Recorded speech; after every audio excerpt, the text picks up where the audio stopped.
Welcome to Annexed Dinner Table Reviews. I'm Cassandra. And I'm Devin. Today we're going to be looking at Aquatica.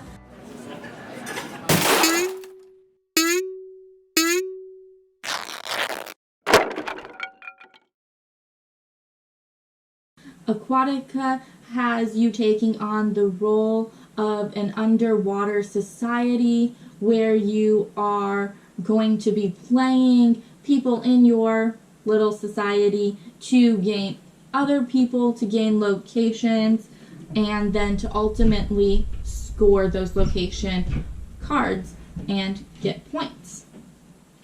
I think that one of my favorite parts of the entire setup is this board.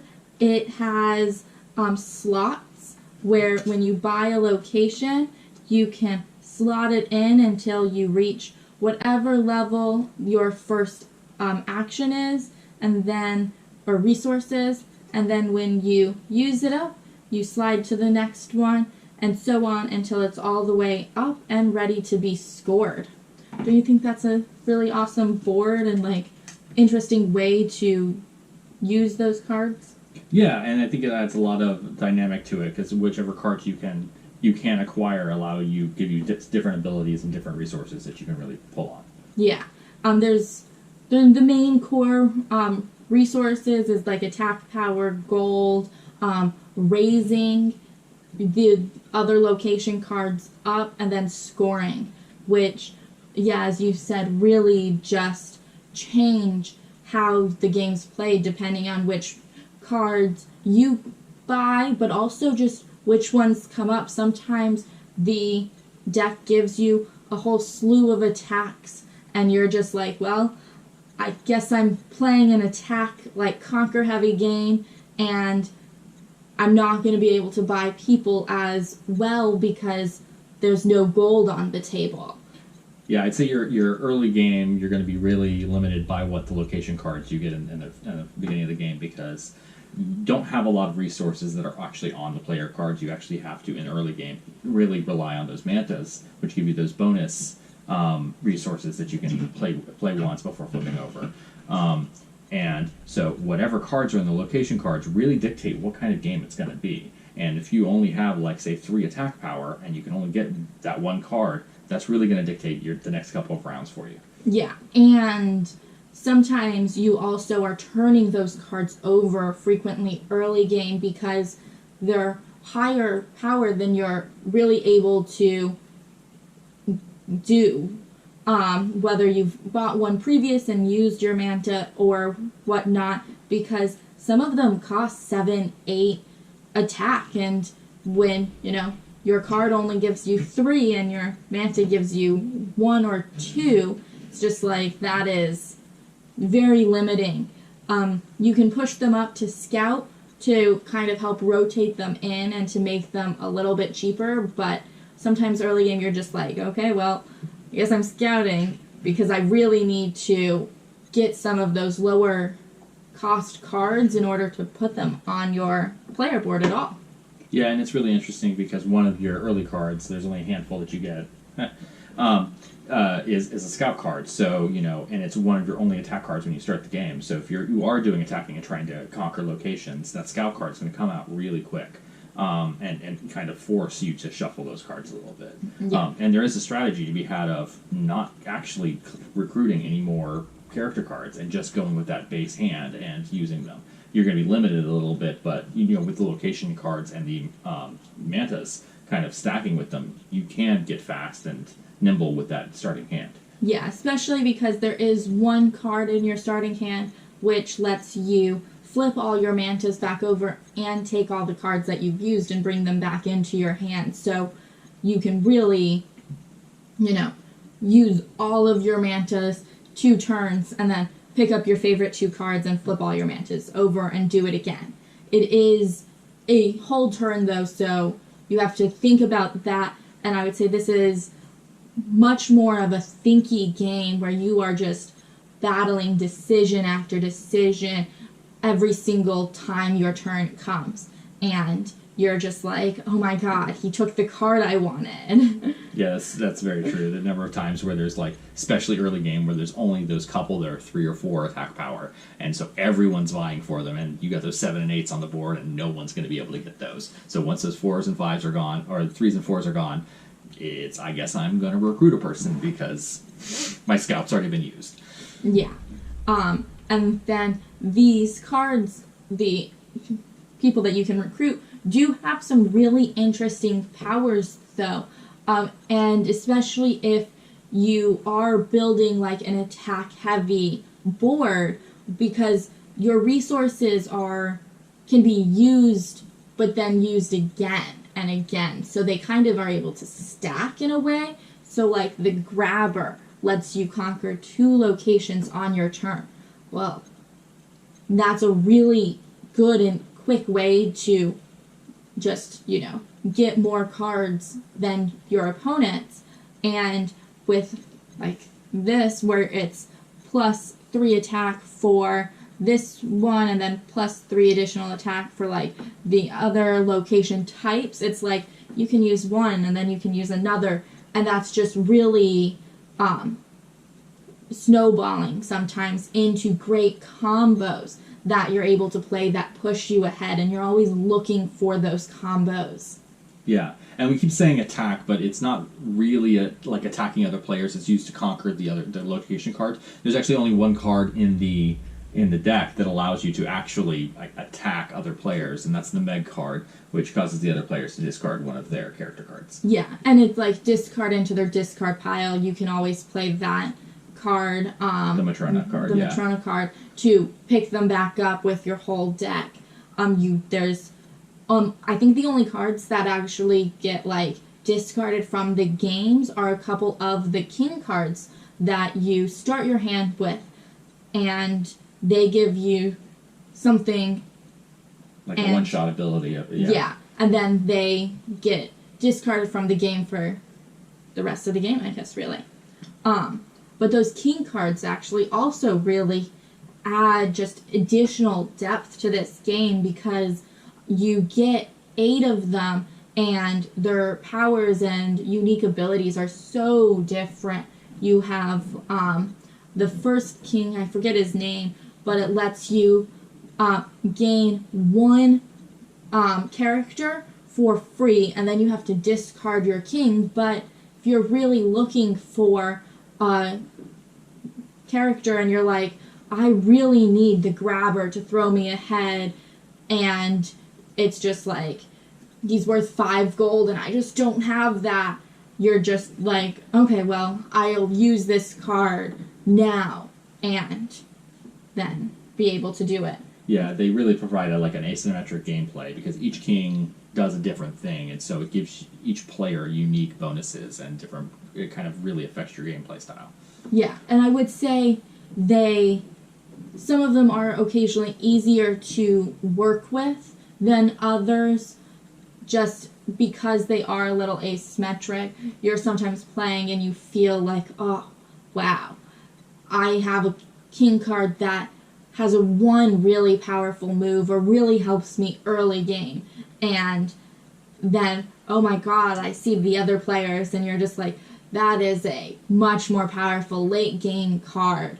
And so there's just, you get that, and that will also help decide what direction you should be going. Are you going to be playing strong early game, or are you going to be playing strong late game? Didn't pull them out of the box for some reason. That are double-sided, and these are the gold cards that have the ability to get you victory points at the end of the game, but also to end the game. If one player meets all 4 of these goals, the game ends. Yeah. And so just replayability of this game is so high with that, the kings, these decks, like this victory card deck is thick. The characters are not as numerous. I think every character, there's 2 of each of them, so it's like 18 character cards, but how you use them with your other cards and how yeah, they just interact, just goes on forever. Yeah, and we were talking about it. As inventive as these player boards are and the board are, expansion packs are very simple with this game because you add a couple more player cards and location cards and maybe some mantas, and there's your expansion pack.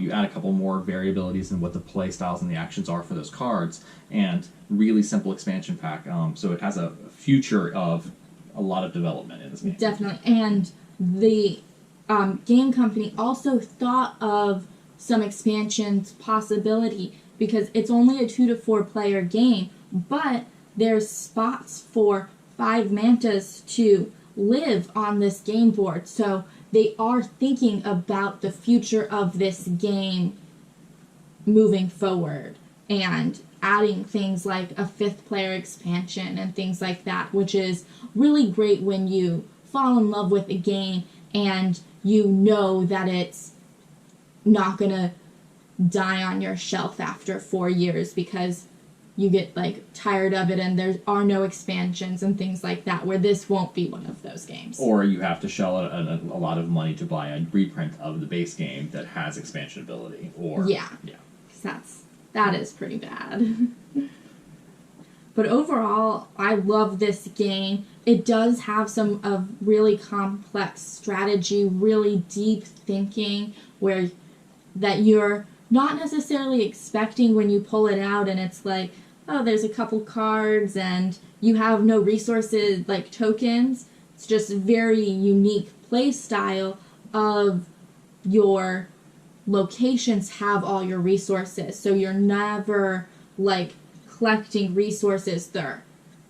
Oh, used, and oh, I really only needed to spend, 1 gold, but my card was worth 2, and that other gold is lost, and so. Yeah, I'd say one learning thing that's there also is the fact that, standard deck building games, you get a hand and you can play everything in your hand, and this one it's more of a hand building game, because everything goes straight into your hand. You have all of your cards available to you, but you can only play 1 per turn. So if you're used to that deck building game where you have 5 cards in your hand and you're just going to play multiple cards in your turn, this is not that style of game. This is very much I'm going to play this card strategically right now, and everyone's going to go around, and then I'm going to play another card.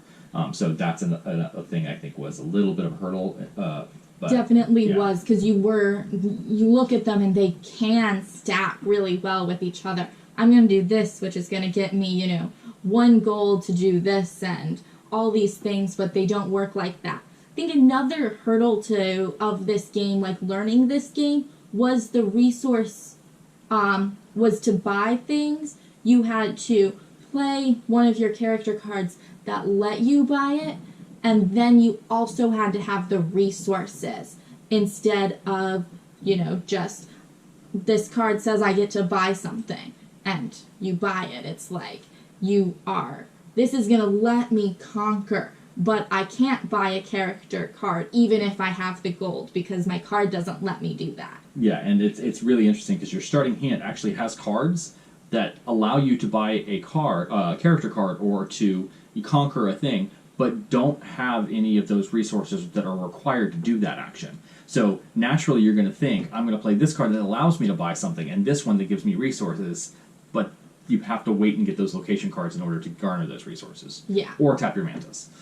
But, so there are a couple of hurdles in learning to play it. I think once you grasp those concepts, though, it's super simple in how the game is played.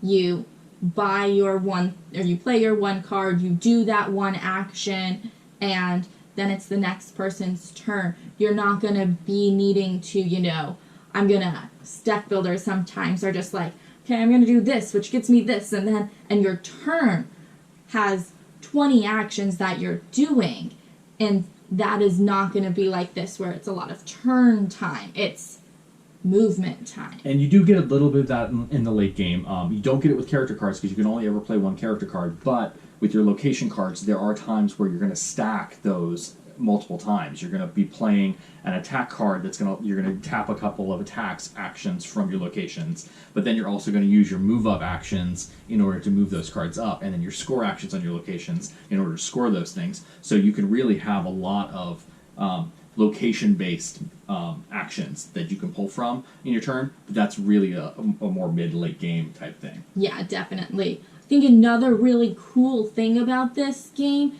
is points. So all your location cards give you victory points depending on the card, but buying them does not score you those victory points. You have to use one of your either location actions or one of your cards in order to score those, and then only when they're in your score pile do they count. So you can have late game high victory point cards in your location slots, and someone ends the game and they're lost.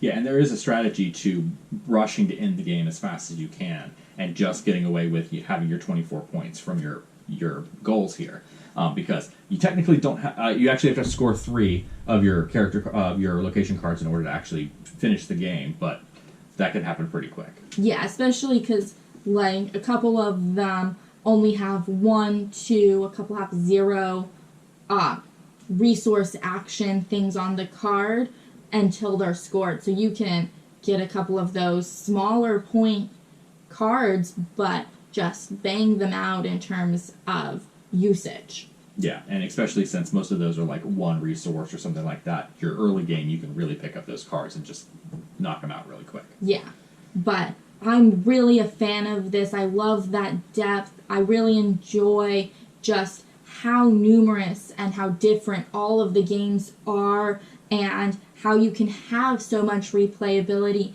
inside the box that doesn't even have an expansion yet, with those different gold cards, which are all double-sided. So you get, I think it's 10 additional goals in addition to the 4 printed on the board, and all those different locations and the different king cards that you're fighting with.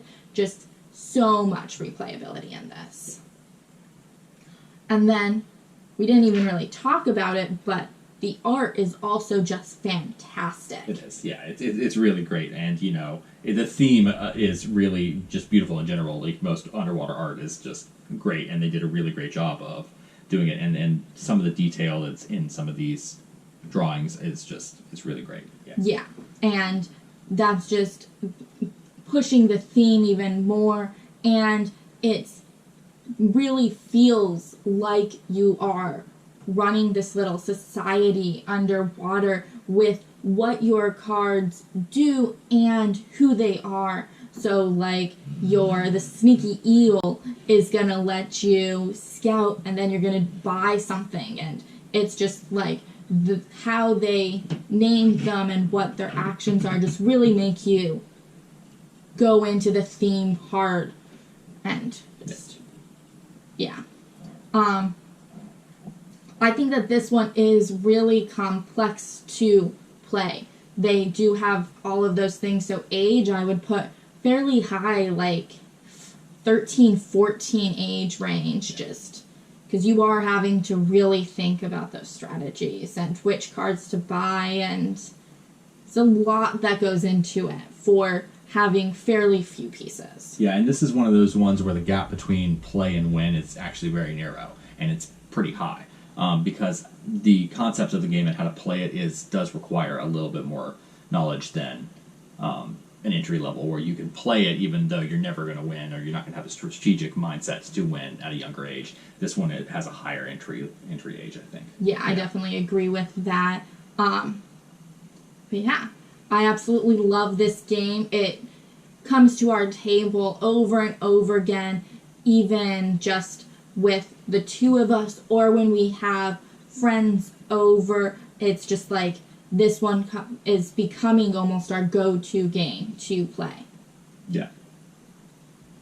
So that's what we thought about Aquatica. If you like this video, hit the like button, and don't forget to subscribe and hit the bell icon to get notifications of our newest videos.